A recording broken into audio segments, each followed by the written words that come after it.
Welcome back, ladies and gentlemen, to Deep Thoughts.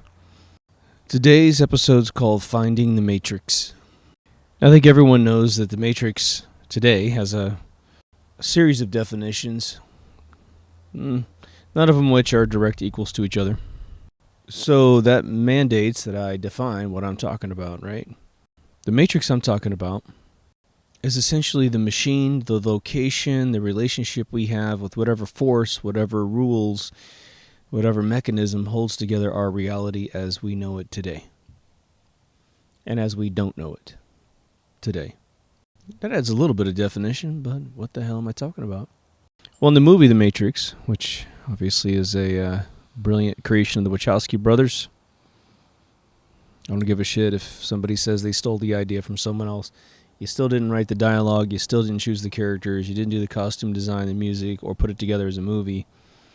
So stealing a story is sort of like saying if you created the time machine and someone said, well, I thought of the time machine too, it's my idea, you obviously know that doesn't really mean anything. But in The Matrix, the movie, there is a group of human beings that are living in a beautiful universe just like the one that we have. And that's actually not reality. That's a computer simulation. It is fed into the minds of every single living being because they have a gigantic wire going in the back of their lower spine, the lower vertebrae, the brain stem. They have feeding gear going all the way down the spine, which is a little odd. And they're just being harvested for their natural biological energy signatures. All right, humans create energy. The computers we're using, the robots were using us as gigantic organic batteries. All right, so in that movie, that's what that was. That's not really what I'm talking about. I think it's a little pathetic and naive that when man talks about the controlling force over us, if one can step outside of a religious construct and a bunch of man-made gods, that a lot of these folks will come down to a dramatic sort of pain and suffering idea of us being slaves. Now, I like it when it's in a movie like The Matrix. That was fabulous. That was great. But when it comes down to us really philosophizing about what could be the reality that we're in, it's sad if someone runs off and starts saying that we're, the slave colony remnants of Nibiru. But if you've been a big fan of Deep Thoughts, you know that I have constantly harped on the notion, and I will never cease to harp on the notion of why do we sleep? Now, if you're the kind of person that's going to say because, then this video is probably several years ahead of your intellect. And there's a bunch of folks out there, the majority of the folks, 95+%, who are ready for this conversation, and we've been having it for at least a year. When the body goes to sleep, it is at near 100% functionality. So the idea that somehow the internal organs get to rest, I'm not sure. How many people eat a bunch of shit before they go to bed? Well, at that point, your body's processing a ton of food. It's working a little bit harder. Your temperature goes up, you get sleepy. The more that we work out, the more that we run around during the day, we get more tired, more exhausted at the end of the day. There is a direct correlation with expending calories of energy and being tired, just on a physical body level. But what's interesting is, for me personally, having been sort of 50-50 extrovert-introvert, even when I stay inside and eat well, don't eat a bunch of candy and weird crap, and I'm intellectually devoted to something, inventing something, I have the same near exact exhaustion patterns as I do when I'm awake. Now, some of you are aware of your biorhythms, and there are biorhythms, it would seem. That's where jet lag comes from, where your body wants to go to sleep at a particular time of day, and it's just strung out on that frequency. But now let's look at the average ratio of awake versus asleep. Now, for those of you with teenagers, you cannot put their data into the system. It will not make any sense. But if you think about it, we are awake 2 to 1 over being asleep. We can be up 2 units of time, and then we need to be asleep 1 unit of time. Well, people will look at the rotation of the Earth and simply say, well, it has to do with the sun. All right? Think about it. Winter has really long days, and summer has really short days. So it really can't be tracked back to the sun. I did have a thought the other day, though. I was born in August, late August. And it's interesting that I'm a night owl. And my birthday made me wake up in consciousness in this world and go straight into winter in Deutschland. And so I was experiencing a lot of night while being the first 6 months of my life, right? It was in winter. So I wonder if that's plays any role in those of us that are morning people and those of us that are night people. What's funny in my personal family is that the folks that went into the military are morning people, and the folks that became creative are night people. But this regimen of going to sleep is something that I'm stressing with you because I believe that the moment that you go to sleep and the twilight zone that you're in before you actually get to sleep, right? That's the mezzanine between being awake and being asleep. That's what it's been called before the show existed. That is the door. That is the moment by which you can step sideways. And, it's just like this. If you were to go on an amusement park ride, and you know that there's a trough line in the outside, and there's a trough line on the inside, and then you finally get into the car, and you ride the ride, right? All right. Well, and it's been portrayed in movies several times, but that if you were to get out of the car before it actually takes off or step out of line and go through the service entrance or something like that, you're going to potentially see all of the mechanics that make the ride work. And I'm going to tell you right now, if we could get an army of us, tens of thousands of us to try what I'm about to say, someone's going to succeed. Out of sheer luck, someone's going to succeed and report back what they discovered. And it goes something like this. Now, when you go to sleep, you're either one of 2 people. You're a person that falls asleep extremely fast. Your head hits that pillow and you're gone every night. And I am so envious of you. Or you're someone like myself that when you lie down and relax your mind, the entire universe shows up with every idea that hasn't been utilized yet. And so you try to harvest the ideas, to pay respects to the opportunities, meaning pen and paper by your bed.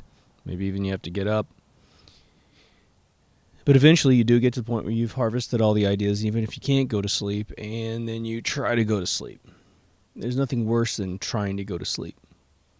But let me ask you, regardless of what side of the fence you're on with those 2 types, tell me, how many of you have ever remembered the actual process of falling asleep? I mean, you were awake, and you could feel the sheets on your toes, and you could feel your head on the pillow, maybe the breathing of the person you're sleeping with or something, and then you just drift in a direction, or your reality unfolds or overlaps or whatever, and then you're in a dream. Just instantaneously, just whoosh, right? How many of you can remember that? I can tell you that I've only had that experience one time, and it was last summer. But those are the moments that, while we're going into the dream, I'm going to encourage you to do whatever you can to stay conscious in the process such that you can step off this ride and find the control center. Last year I was sleeping with a girlfriend of mine, and I did the spooning thing, right? She's already out cold, so I came up behind her. I'm staring at her back. It's nice and warm, summertime. And just as soon as I moved my body forward to complete the spooning, right, my brain flew into her back and into a dream, a bit like the Tron 2 visual for Sam getting inside the computer. It looked like that. It looked like pixels coming at me really fast. It was very interesting. Now, why am I obsessing on sleep? What is the point Finding the Matrix and sleep. There have been a lot of fictional things over the last 20, 30 years that call out to this metaphor, call out to this mechanism perhaps, this literal mechanism that sleep is imposed on us to do many things. To harvest information out of us, to perhaps feed us with energy, to update our program. Those are all the fictional tales that are being told right now. Westworld on HBO is a beautiful example of a race of hosts, quote unquote, that are constantly rearranged. Most of them get killed at some point, and then the scenarios that they play in this Western world, and they're just robots. They come in, they evaluate their consciousness, see how well they're doing, clean them up, patch them up, put them back out there. So is this episode simply being overwhelmed by these Matrix movies, these Westworld movies, these Dark City movies? Well, let me throw it to you this way. What is an idea for a story? Have any of you ever written a story before? Even a teeny tiny story at some point in your life? Ever made up a story to cover your ass?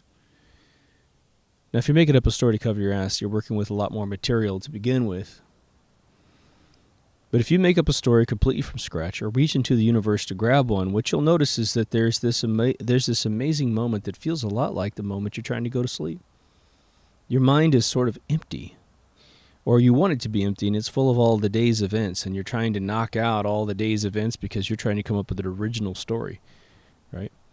What if you live in the bustling downtown Los Angeles ghettos, and you try to come in and tell some science fiction story that's very peaceful and romantic? Trust me, the world you were just in is like a Blade Runner world, and what you want to do is write some amazing love story in space. It's a total contrast of the two. So it's going to be difficult to get the chatter out of your brain to bring in the peace. But when you do harness the story comes from the universe. Now let's think about this. We're always talking about truth on this channel, and there's a huge movement for the truth to come out, and what's really interesting is, to digress for 1 second, think about it. The reason why we need the truth so badly is twofold. We have physical limitations, physical proximity limitations, and us sitting in the same room. Right? I'm not by Qatar, I'm not by Russia, and so I don't just have neighbors that are from these countries. Second thing, we don't speak the same language, so there's a language barrier. Third thing, we have rich people in the world that have been trying to exploit us for fucking millennia, and they have told us lies about each other and why we hate each other without us having the chance to make up our own goddamn minds. Isn't that unbelievable? They convince young teenagers to go out and murder people, telling them, don't worry, they're bad people, just trust me. And by the way, as soon as they're dead, we get all their resources and we get rich, and you go home with missing a fucking leg.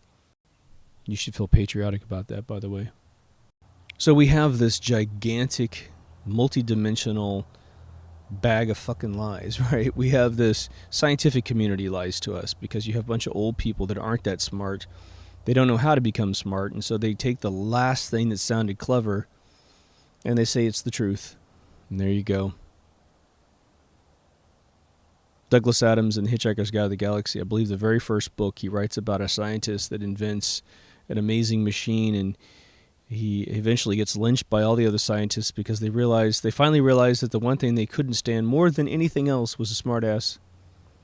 He was so brilliant. Every freaking molecule of his stories are true and just metaphorically enlightening. But your story comes from a frequency of existence and truth. Michael Crichton wrote Westworld way back in the day. I don't even know what year. It was back there far enough that Yul Brynner was able to be in the movie version of it. But there's usually a kernel of truth in all things. So here we have these writers. They're very specific human beings that sit there and they do harvest truths out of the universe to create fiction for us. Sort of pseudo art, imitates life, life imitates art, fiction, and we experience those things. And we've had an overwhelming reoccurrence of this frequency, Dark City, Matrix, and Westworld alone. talk about what happens to you when you go to sleep. Maybe that's an indicator. I've never heard anyone obsess about why we have to sleep. No one argues with it. Everyone's like, oh, of course you gotta sleep. One of our listeners was like, hey man, it's like a binary frequency, 0, 1, 0, 1, 0, 1. It's like, no, it's not. It's 1, 1, 0, 1, 1, 0. It's 2 parts on, 1 part off. Doesn't make any sense. I woke up the other day and it was a very interesting thing. It was probably about 4 in the morning, so it was still dark outside. And I'm a very astute person when I wake up. I do not wake up with my head up my ass. I don't wake up groggy usually. But I woke up because something happened in my dream that got a little out of hand. It was something like a shocking moment. It wasn't really scary or anything. It was just something happened quickly. 1, 2, 3, boom. So I woke up. And I remember I was laying on my left side.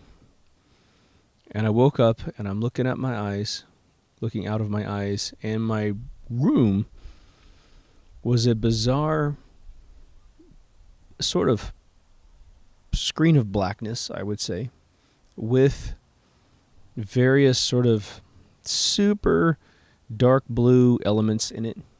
So it almost blended in with the black. But what was interesting was it seemed as if most of the reality was sort of rotating slowly, and embedded in the wall of whatever the hell I was looking at were 2 sort of white LEDs, I'd say approximately 2 feet away from each other and staggered. One was higher than the other. And they stayed totally congruent with each other. And they stayed the equal distance from each other, and they moved down and then slowly, eased in and then locked in place. And then all of a sudden, my reality painted itself on that screen. My bathroom, my window, the bed that I was in. But I was completely and utterly blind to my normal reality when I woke up abruptly. Now, here's what's interesting. I'm waking up out of a dream where I'm in a completely different location, doing something 100% nonsensical, meaning it doesn't matter what I'm doing here. I'm not, solving a problem or anything. I'm just kind of floating around this universe. But the second that I woke up, and I mean the microsecond that I woke up, this vision, this packet of knowledge went into my brain instantaneously. And that packet of knowledge says something to the effect of, paraphrasing what I was feeling, it said, oh yeah, I'm being updated. I'm not supposed to wake up this fast. I'm not supposed to wake up this way. And it was sort of a benign thing of like, oops, I woke up a little quick and my visual indicators are off, or whatever the hell it is. The visual cortex of my brain isn't completely booted right now because something else is happening, but it automatically caught up and started painting my reality again. And when I was a kid, probably 9 years or so, I used to have these visions. It's going to sound strange, but I used to have this vision that was sort of like this Matrix concept as a kid. And here, this is going to be abstract as hell, but it's actually all physical model stuff. But here I am 9 years old. 9 years old thinking about this thing. And I had this overlaid reality on top of the reality that I was in, and it went something like this. When you wake up, you're in your bedroom, and you have, if you were to sort of paint the ground where you walked, you have these patterns that you walk. You think you're walking down the stairs, and so there's the red paint going down the stairs. And then if you just did a GPS, basically, pattern of where you're walking, you'd have a pattern of your day on the ground. But I started having this vision, and it kept going and going and going for years, just off and on. It was just a completely pleasant idea, but the idea was this. The idea was that I was actually in sort of a dirt, deserty kind of environment where there wasn't a lot of anything else there, but that I was all by myself in this world. It was perfect sunlight. It's a nice temperature, probably 72, not baking in the heat or anything, but I was wearing sort of like a loincloth in my vision, if anything at all. And all I was doing in real life, this is how the vision worked, that I was actually just walking around in this little dirt desert. And in my brain, I was pretending that I was this kid. I was pretending that I was at these locations. And so it'd be one of these things if I thought I had a car or was riding in my parents' car, I would only be going to a certain place in the desert and sitting on my butt, thinking I was in the car. In my brain, I'm traveling. But then when I get out of the car, I'm still right where I was. And then I make a path for where I think I've gone, like the school or whatever. And so the whole desert's just painted in my footprints. That's a really weird thing to think as a young kid. I guess we all have those little fantasies, little weird things like that. That was one of mine. And that went on for I probably thought of that on and off for 5 years. I haven't thought of that for probably 20, 25 years. So this episode just shook that out of me. There's a video that a friend linked to me, which I'll try to link inside the Facebook.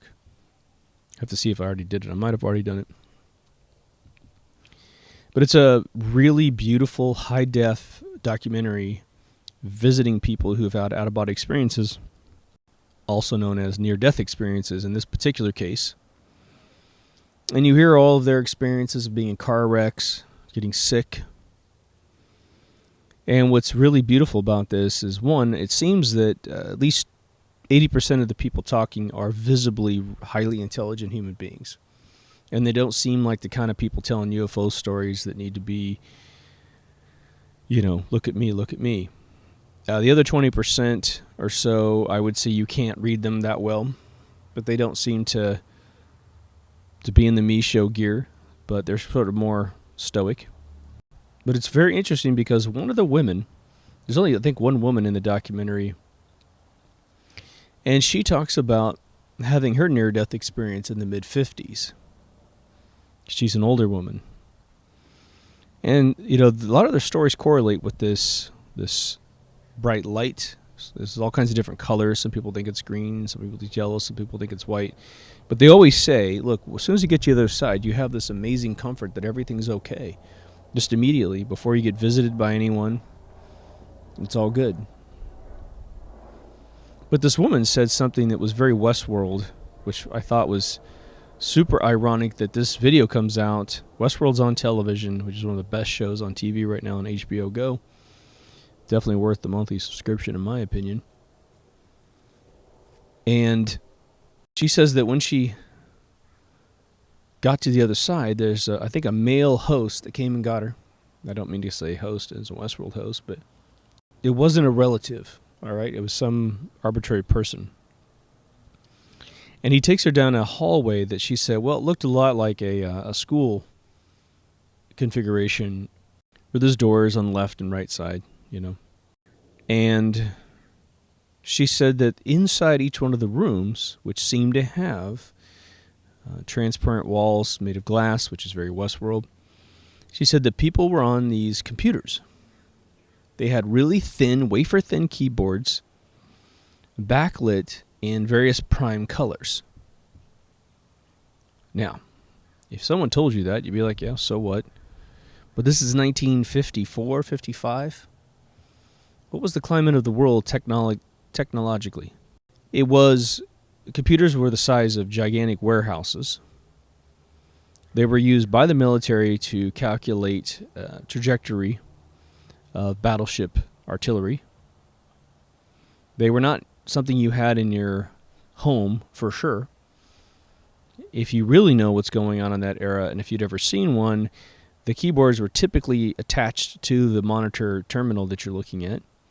The only other typing device that we had were probably 95% manual typewriters with a small margin of electric typewriters starting to come out, which I'm not even sure in that early era electronic typewriters were there. But the mechanical miniaturization of microcontrollers to allow you to press on a keyboard in a wafer-thin delivery system, especially with the notion of an LED backlit keyboard, which all of our keyboards have that today, that's 40 years ahead of the game, at least. Steve Jobs came out with the backlit keyboard in the laptop, I believe, in this 21st century.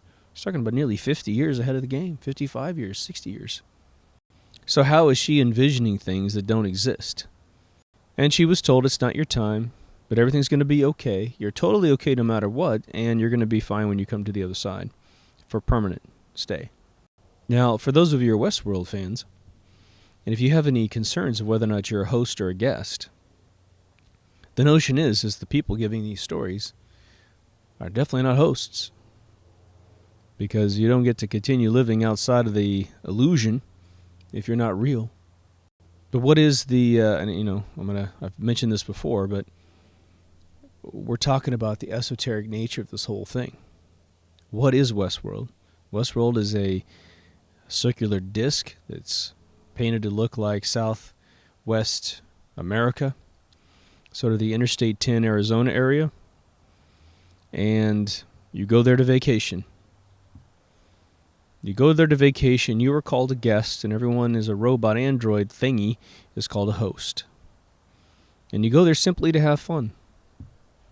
Can't get hurt because the host can't kill you.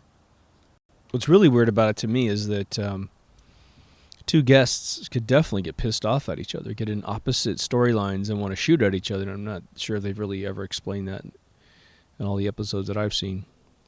But what if this is some amazing vacation to live an alternate life? And you might say, well, there's pain and suffering. There's no way this is a vacation. Really? What if you don't die? What if it's just like Westworld? You can't die. Oh, you might, your character might die. But just like a host, except you're living, you just pop out of the machine. Your head pops out of it. Sort of like the fourth episode of Season 2 of Black Mirror. Like I've said in many episodes, the eyes are very specific gateways to the soul, right? And I think it's interesting that when we look each other in the eyes, something very special happens. And it would seem that regardless of how simulated this reality is, when you look in someone's eyes, something very specific occurs. I had this crazy notion, a couple of years ago, probably several years ago, maybe 4 or 5 years ago, that the eyes were part of the simulation that weren't allowed to be modified. That we have full mechanical replacements in terms of the entire body that you're in is not who you are, but your eyes are who you are. Which means Marty Feldman was a really weird guy. But wouldn't it be interesting that someone would design us and say, well, you can be an avatar of yourself, but we just have one stipulation. We're going to keep the eyes inside the simulation. Let me throw another advancement to that theory. In Westworld, there's a police force that is part of the outside force that enforces what's going on the inside. If a host starts going crazy, they step in and pull the host out. If a guest has a problem, they step in and help the guest out. Well, let's think about it. What if they needed some mechanism of identification for all of us so they could find us to help us out? And what if the interior of the eye, being this beautiful labyrinth, this beautiful snowflake of individuality, is the mechanism by which they figure out who we are? It seems a little silly. Seems like they could meld that into our DNA, which is very antenna-like, as I've talked about in several episodes. But it would be an interesting conformational mechanism. And perhaps it could be the conduit by which you could find your friends and family within the story. Have you ever had a friend or a girlfriend, boyfriend, spouse, whatever? They're really not good for you. In the story of life, they don't really do any favors. In fact, they're kind of the reason why your life sucks or has sucked at times. But you still keep coming back to them, and you're like, it's just you and me, man. For better or for worse, you and me. Maybe it's because on the outside, it's totally for the better. There are no worst factors. But now, why would this thing exist? Why would the Matrix exist? Why would we need to obfuscate an avatar version of ourselves away from our true being? Well, I've said several times, well, what if we live forever? Our souls are made of something that is indestructible. So we'll go crazy like a Q in Star Trek if we don't have individuality and rebirth and life and death and just renewal, right? Well, let me throw you some other ideas, because that might be true in the ultimate scheme of all things. Maybe that's above the first layer that we run into. But let's just say the very first layer we run into, this me waking up in the middle of the night and feeling like I'm being uploaded or backed up or something. I mean, imagine this. Imagine that you wake up every single night. When you go to bed, what happens is you actually wake up and you're who you really are in whatever world we really live in, and you live a whole day or 2 or 3 or whatever. And all this is the video game that you saved. And you spend X amount of days, months, and years on the other side. And then you go back to your game, like a PlayStation game. You load it up, and you hop in. And the way it works is that when we're in this reality, we don't remember nor have the ability to think about the writer to the story, or the character in the story. Now, that would not account for our dreams while we appear to be asleep, because it seems to be that we're never not occupied, right? Horrible sentence. It seems that we're always occupied. How's that? But now, let's just go with a few ideas here. These people that keep waking up and seeing a light, that does seem very celestial. It does seem very godlike. Now, the only thing I could think of that would be fictional would be maybe that the room that we're in is very bright. And then as we come out of this matrix, as our souls, whatever the identity is that is going into these avatars that are us, merely pulls out. And in this other realm, there is no pain. We've managed to fix all medical problems. There's no aches and pains. Perhaps there's really no fatigue. And as you go towards the light, you're simply going towards the room that you're in. As far as the people that say that you're traveling through the universe, maybe it's just that's the XYZ coordinate system you are in this particular infinite universe where all these games are being played. And so you sort of go towards the output cable that says this is where you leave. Who knows?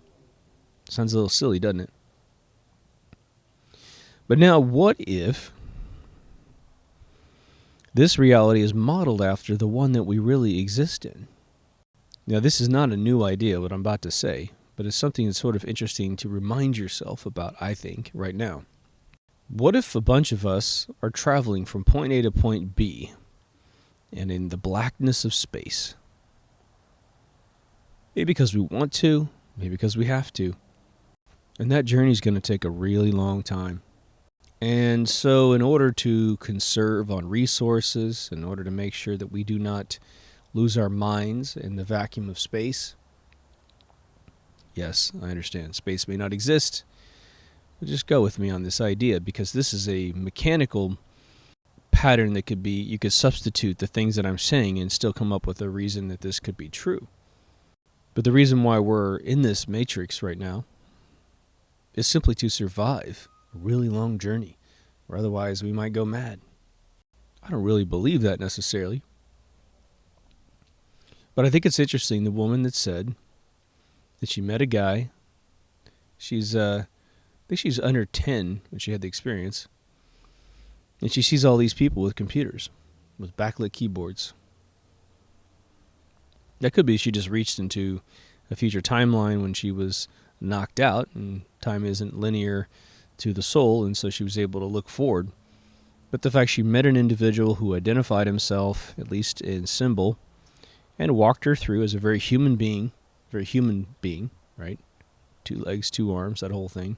Saw other human beings working on these computers. And to think that, there's at least a couple initiatives on planet Earth that we know about where people are trying to create the Westworld reality.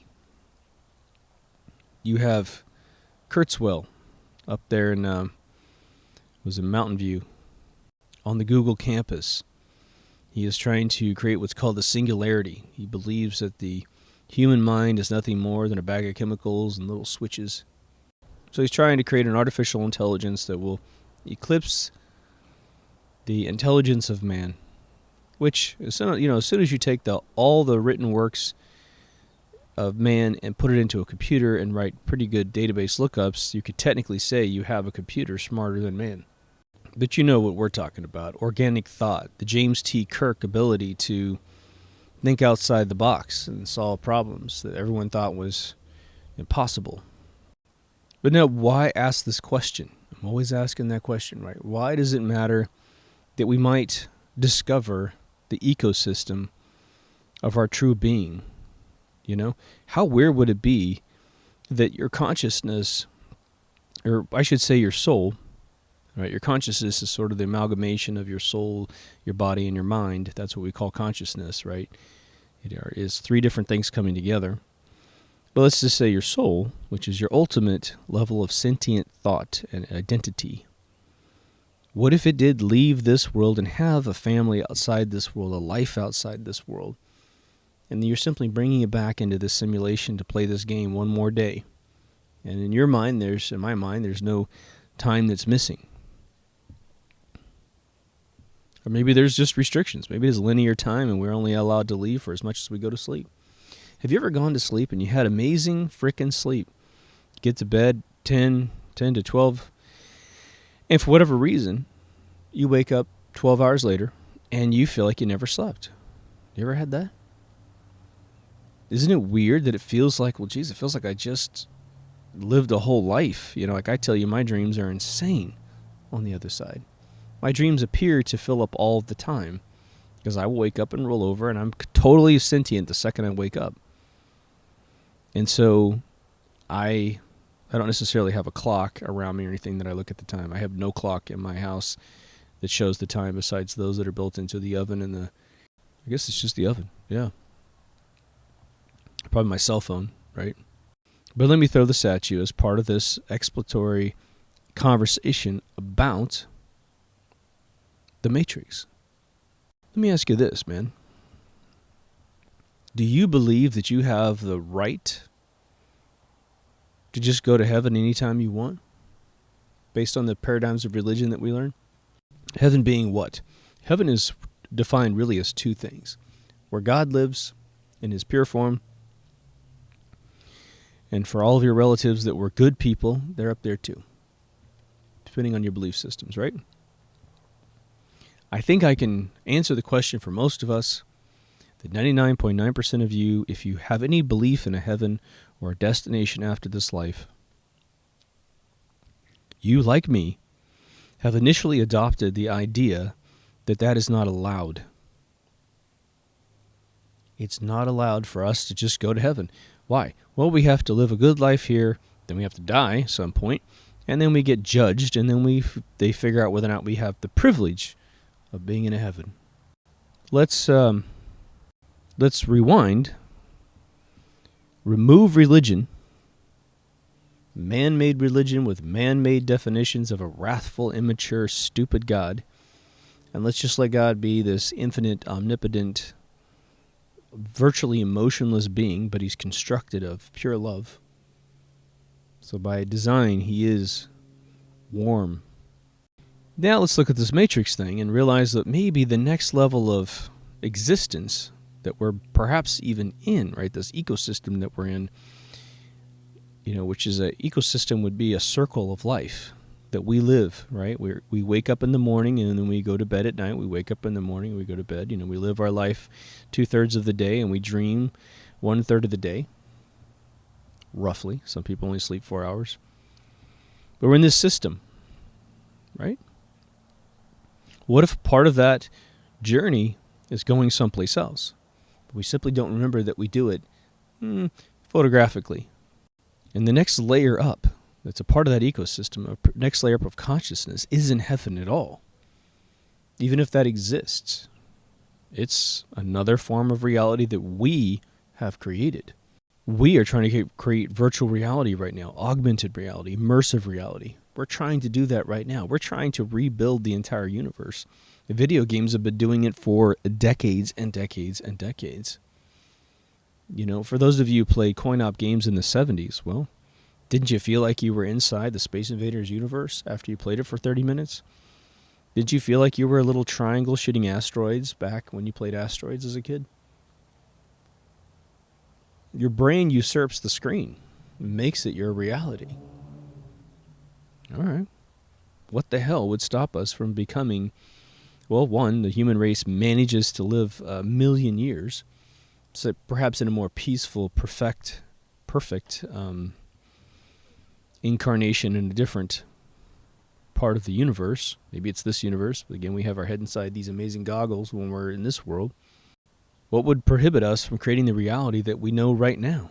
I would say that if man can survive 500 years without having a nuclear holocaust, without having some horrific thing that sets us back, if we live another 500 years, I guarantee you hundreds of years before that 500-year mark, this reality that we're living right now will be completely simulated. We will, within this construct, be able to create this construct. Feelings, all the 5 senses. Guarantee it. Guarantee it. For all we know, the movie Brainstorm happened before the movie Brainstorm was released in 1981-82. So we accept this reality because we accept the paradigms of limitation. That's why we accept it. But we don't have to. We do not have to accept this reality. And all that means is, like the movie Time Bandits, there are little doors that present themselves to us at certain points in the day, certain points in our ecosystem traveling of a 24-hour period, where we can step off. And the beautiful thing is it's not a physical thing that we do. I don't walk 10 feet behind this chair and find some black door where I hop in. It could be as easy as laying your head down on a pillow and simply paying attention to the process of going to sleep.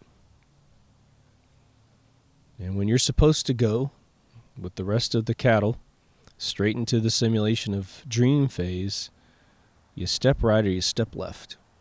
You go through that door that says employees only, authorized staff only, or whatever. You just walk right through it. Fuck those guys. Yeah, they'll be surprised to find you there. But maybe the mechanism by which we cannot remember what's really going on when we sleep never disengages for you. Sort of like Westworld. In Westworld, and there's so much going on in Westworld, I could tell you 10 things about Westworld that might be mini spoilers and it wouldn't spoil anything for you. But one of the tiny little things that you learn that makes the story interesting to watch in the first place is that the hosts are starting to wake up very, very slowly to their reality. And you have these arrogant humans that are guests walking around talking about how they aren't real right to their face, or having third-person conversations while a host is right there, or saying to their face, "You're not real, are you? You're one of them, aren't you?" We don't have anyone really saying that in our world because we're all asleep. Maybe. Now, there's all these parsings I've done with dreams, which is all about when we're in dreams, we really don't have our instrumentalities, right? We really don't have our arms and our legs the way we do in this world. We don't feel reality when we're in a dream like we feel it in this world. I forgot to mention something that I noticed as a kid about dreams when I was really young. What I realized was that I could dream visually things that I haven't seen before. Meaning I could make a monster, I could make a car I've never seen before, do all that stuff. But the one thing my mind is unable to simulate is sound. I can't make a sound that I've never heard of in my dream. It's very interesting. Personally, that's just my limitation. I'd be interested to hear if you guys have that limitation. But take a few days to sift through your experiences to make sure that your immediate answer is one that you've tested a little bit. This morning, I guess you could say, I dreamed of driving a Lamborghini again. And I've driven them a few times. They have an engine that makes a sound that is unlike any other engine I've ever heard. It's a beautiful thing. But I got in this car, and my brain could not accurately represent the engine sound being inside the cockpit of this car. Which is sort of weird because I've been in the cockpit of a Lamborghini and I've driven one. But my brain just wasn't going to attempt to try it. Because my fondest memories of the engine, I believe, is standing outside the car while it's being turned on. Yeah, because we had to park it in this really tight garage. And so my girlfriend at the time would pull it out. And I'd be watching. I loved hearing it turn on. I loved hearing it pull out of the parking space. And then she let me drive it. But being inside, it's definitely a muffled, amazing sound. But the car was all black, and it was like a bizarre model that didn't really exist. But I got inside, and they don't have keys that you turn. Your keys in proximity to the car's ignition system. You flip up this tab and you push this button, and the car starts like a fucking spaceship. It's wild. But I'm in the car, and I remember being in the dream and thinking to myself, this obviously isn't real. I obviously don't own this car yet. And I push the button, and there's no noise. But then I'm thinking, well, I really want to drive this car, so I'm going to push the gas pedal and see what happens, right? So it's like an electric car. It didn't have any sound, and I'm sort of driving this car around. It sort of had 20% of the feeling of really driving the real car because you didn't get the ferocious monster sound that is the V12 in the back, right? So it's interesting. It's interesting to note how detailed your dreams can get versus this reality, and why is that the case? Now you might ask, well, if anything of what you're saying is true, then why are dreams so gimped? Why can't we remember them? I don't know. In Westworld, fairly early in the episode, and this is by no means a spoiler of any kind, the gentleman that Anthony Hopkins plays talks about the fact that one of the things that they did to let the hosts feel more real and to give them a slightly more organic feel to the rest of the humans was to give them sort of an echo chamber inside their consciousness so that they could sort of hear the remnants of their own code. And you'll find out there's some repercussions when that happens. Fairly benign, but it happens. And I think that obviously dreams are constructed out of things that we've experienced, which is maybe why we can't really dream of things we haven't experienced, such as space. Doesn't mean space doesn't exist. It just means we've never been there, except in fictional senses. But it's profound that, again, people that work in special effects and have done space scenes for 20 years solid never dream of it. It's really interesting. But I dreamed of a Lamborghini because I love them. I think they're amazing cars. I want one. I want two. But what is the internet today as it sort of relates to these advanced subjects of thought, right? I only say advanced not because they're super smart or anything. It's just because we don't talk about this stuff. There's definitely basic thoughts that we have. Hey, what should we put on the Christmas tree this year? And they're advanced thoughts of existentialism and who the hell are we? What are we made out of? How many experiences do we have on a daily basis that are almost entirely undefined that we completely accept? I think that we could probably convince ourselves and almost reprogram our minds. I mean, we have a computer inside of our head no matter what, no matter if it's a proxy system to the soul. We seem to have, especially if you open your mind, a complete gateway to infinite knowledge. The most incredible inventors in the world talk about this. The most incredible writers in the world talk about this. So I think that if we have a separate reality or multidimensional realities that we access through some ecosystem but don't remember, that we could actually reprogram our senses to allow us to see it. And so I want to use this channel as a mechanism to get you guys to start thinking like this, because I believe your talent for this could be instantaneous. Some people pick up guitars and for whatever reason their brain thinks in the octave fret system. They pick a string and they realize all the dynamics of muffling with their hand, their palm. Some people pick with their fingernails. Some people pick with little picks on their fingers like Stevie Ray Vaughan. Some people use plastic picks. And it's just natural to them. And so some of you are going to probably get to a point where you'll find out you have a natural knack for parsing reality. I hope you don't go crazy in the process.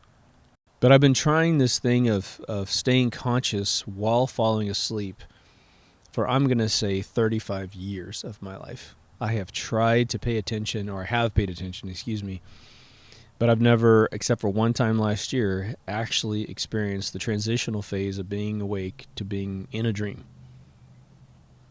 I certainly don't have any memories of simply turning off, right? I don't have a memory of putting my head down and going, and then somehow there's a void that I can actually remember. I turned off. When you think of venomous insects, venomous snakes, and other animals that kill us by pausing our nervous system, right? Isn't the black mama that does it to us? All you have to have is your nervous system turned off for a fraction of a second, and you're dead for the rest of your life, right? You're dead. That's a funny thing to say. So imagine you going to sleep, and somehow your brain achieves a zero-sum game. Your autonomic system's obviously is taking care of your heart and your blood flow and all that good stuff, your organ functionality. But your consciousness, and the venom is turning off everything. It's turning off your autonomic and your consciousness at the same time, as I understand it. But the idea that our brains could actually completely shut off is a little hard to believe. Now, I have friends that say they don't dream, or they haven't dreamed in years. And there's a bizarre thing that happens to me, a reaction that happens to my heart when I hear that. Two things specifically. One, it's hard for me to imagine that they don't dream. And that hard to imagine feeling makes me think that something's wrong with them, that they're broken, or they're more primitive. It's weird. And I don't mean to pass judgment, because some of my most brilliant friends in the world who, when they're conscious, they are a tour de force of creativity and amazingness, right? But they'll tell me they don't dream. Yeah, immediately I also think about them brushing with fluoride and poisoning themselves with shit, but I've had pretty good dreams when I was chewing down the fluoride too, right? But the second part of my brain goes, how is it possible? How is it possible that they can't dream? What happens to their brain when they fall asleep? How is it possible? How is it possible that I dream profusely? I mean, to a point it's exhausting after I wake up half the time because I feel like I haven't slept. I mean, I'm having a good time in my dreams, trust me. But what's the biological difference? Are they hosts? And I'm a guest? Now, virtually every single human being that I've met, I don't know any human being that has ever told me ever that they've never had a dream. And so they've sort of authenticated themselves as an equal, not a host, which would be a robot, by saying, yeah, I've had dreams. I just don't have them right now. Part of me thinks they're simple-minded. Not in any bad way, because again, when they're awake, they're tour de force. They're amazing. They outperform me 10-1 sometimes. But maybe it's just a mere paradigm shift of understanding and deciphering what a dream is. Maybe their lack of interest in dreams and their imperative nature and relationship to dreams in their own mind, meaning they don't believe they should have dreams or need to have dreams, satiates them so much that when they go down, they're 100% out. Maybe it's the configuration of the PlayStation game we're playing. A sort of crude analogy would be you're at Disneyland, and Disneyland closes at midnight.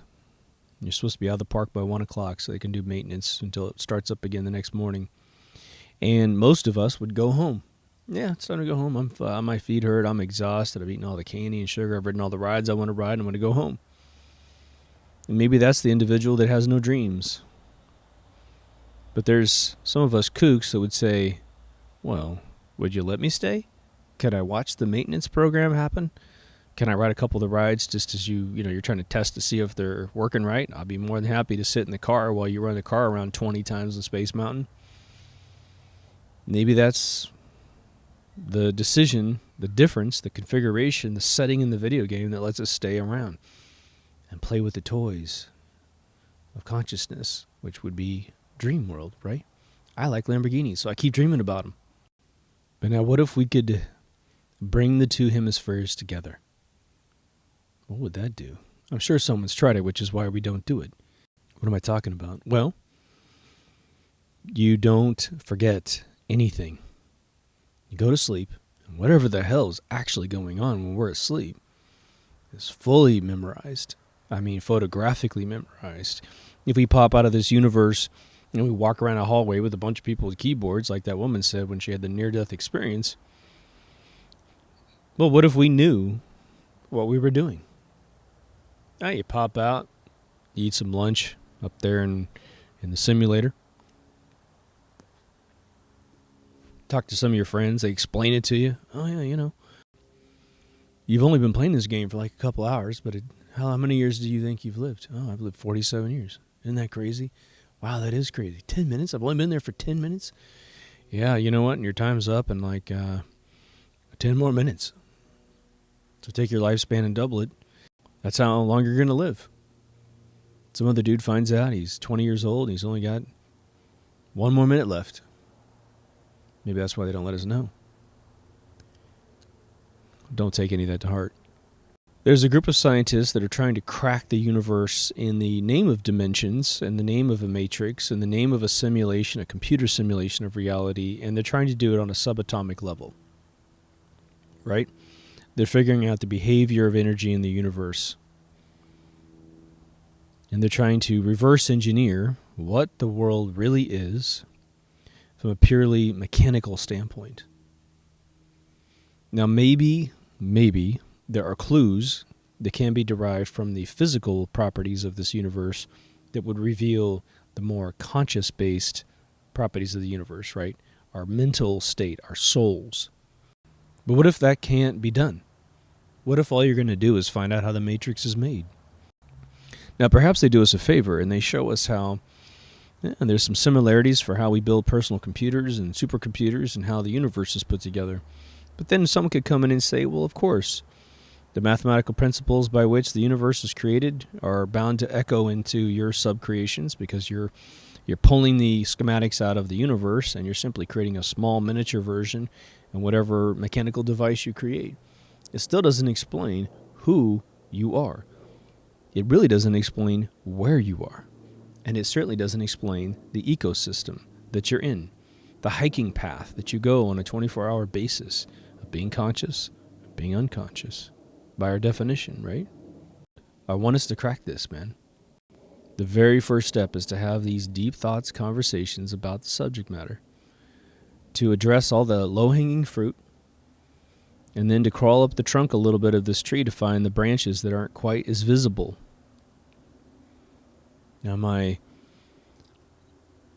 thought process is this could be a tree that's 100 feet tall, which is still formidable, 10 stories high.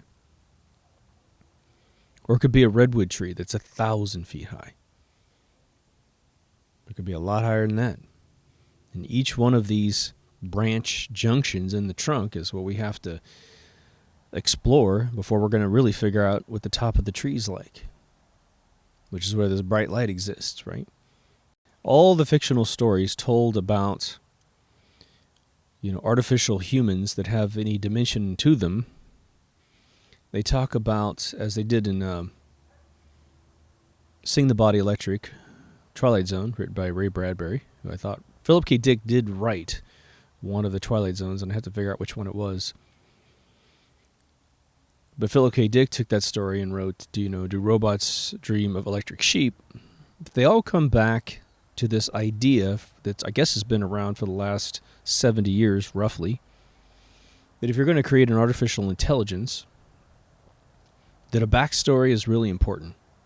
Westworld is engaging this theory 100%. And I've never read the book, so I don't know if Michael Crichton also folded up that idea back in the 70s. Well, let's just say he did. Then look at the ecosystem of our conscious state in this particular simulation. We have strife we have obstacles, we have success. When we're on the downswing, when things aren't going right, we don't really enjoy life that much, right? Not unless you've done this several times and you realize it's just a swing in that direction.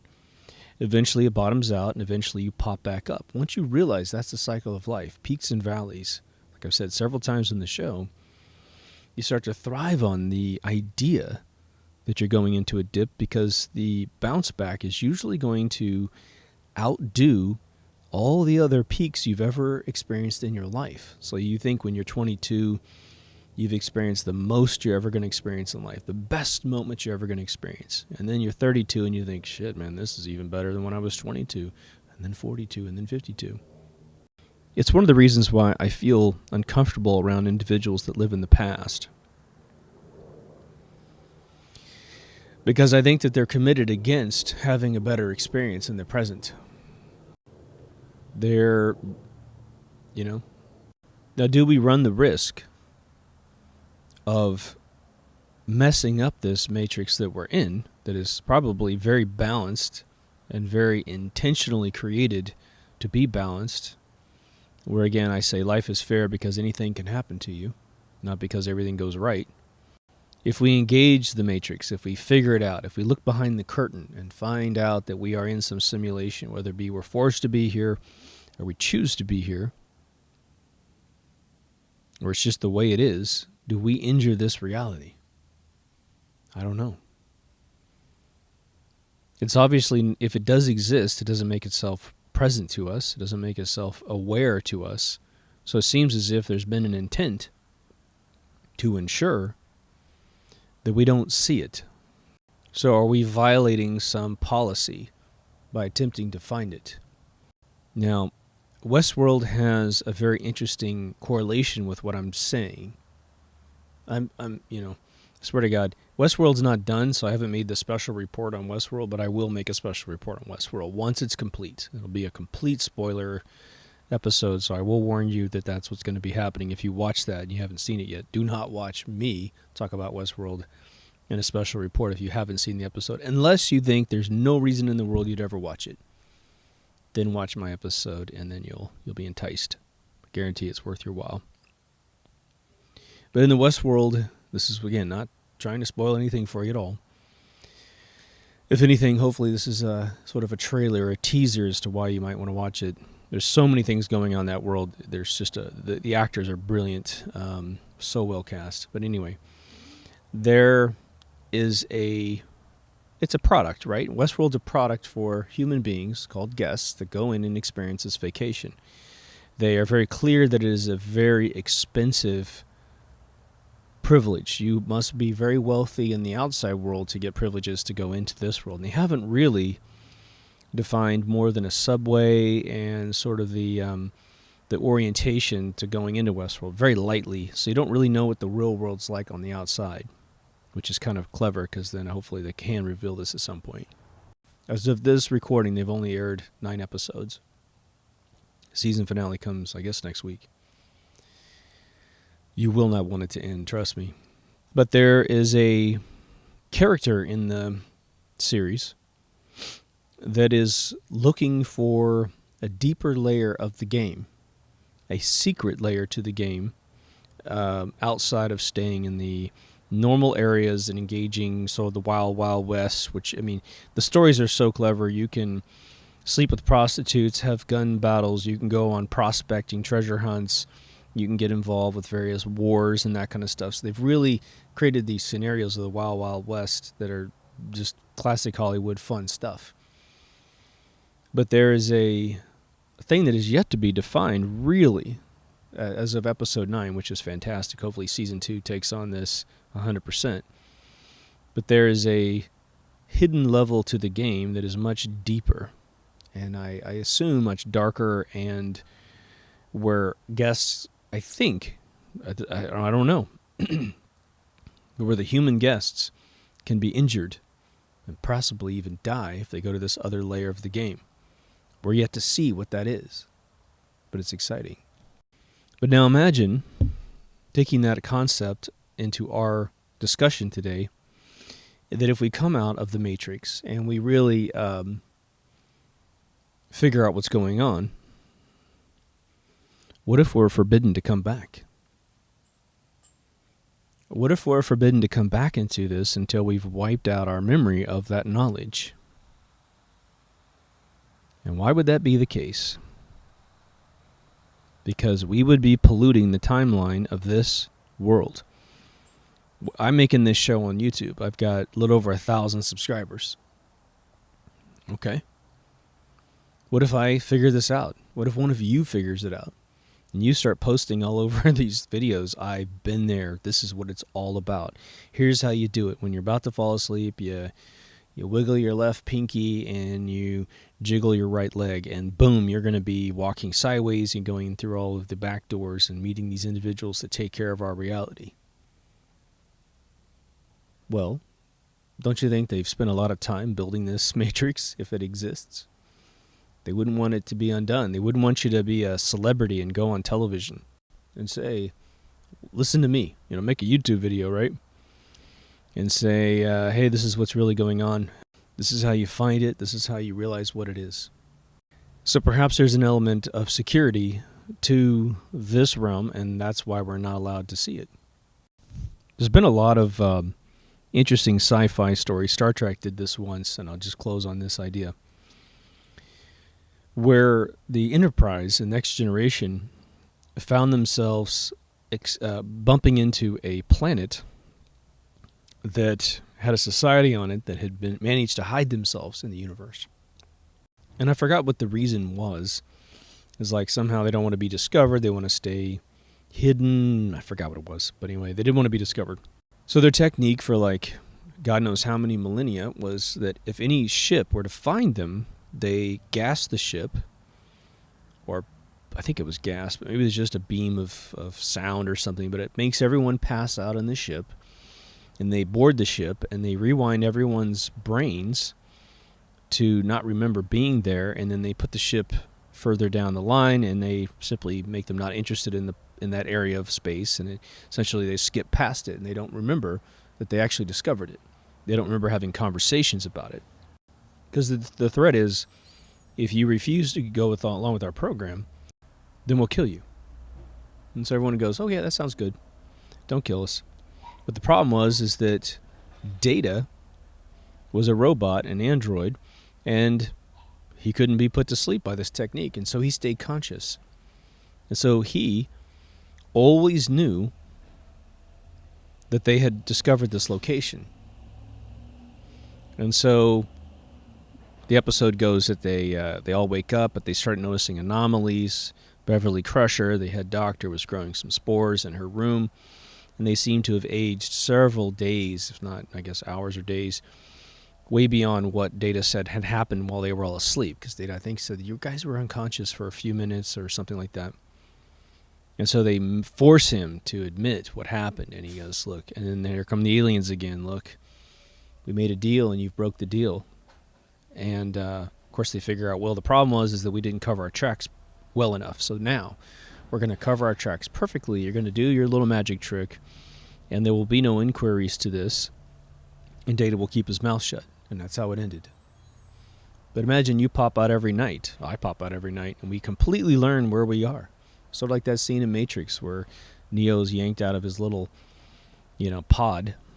Except at the end of every session on the outside, we go back into this game. We don't remember waking up. Now, the gist of the whole thing is that we're safe. We're totally safe. There's no horror movie going on here. We're okay. Like those people that had near-death experiences and maybe have met some of these individuals, and they kind of figure, well, no one's going to believe them, so let the half a dozen characters a year who die and meet us go on with their lives. We don't have to go in and mess with them. It's an interesting idea. So this is the episode that dives deep into this idea that the world is a simulation. People have asked me to do this, and I couldn't figure out an angle that really mattered to me.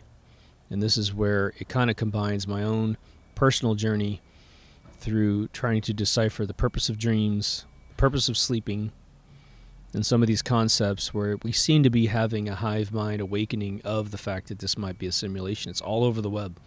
All the scientists are, well, I shouldn't say this, a bunch of scientists are studying this on a daily basis. A bunch of spiritual people are studying this on a spiritual basis. And some of us weirdos on this show are studying it from both sides, right? I think that's it. I think you feel me. If you dig the series, please subscribe. If you dig this episode, please give me a thumbs up. Ton of episodes in the queue. I'll try to release this one a little bit earlier. I've got another episode coming where I'm going to have to do a lot of inserts of pictures and stuff, and so that always takes a lot of time, but I have quite a few in the queue. So anyway, if you join me today, thank you so much. Our subscriptions are kind of stuck at like 1,088. It's really weird. It's like I'll gain one, I'll lose one, I'll gain one. It just kind of sits there at 1,088. People who enjoy the show are sort of mystified why the subscriptions are so low. I would say, well, a lot of people have been completely enamored with the election in America, so I think people have been preoccupied away from deep thoughts in general. Hopefully, we get back on track as a society and start expanding our minds. So the only person that can start a forest fire of subscriptions is probably you, because I don't have any time to do it. So anyway, if you've been joining me throughout the show, thank you so much. If you've been commenting, triple thank you. Please keep them coming. Take care of yourself and someone else, and I will see you in the next Deep Thoughts. Over now.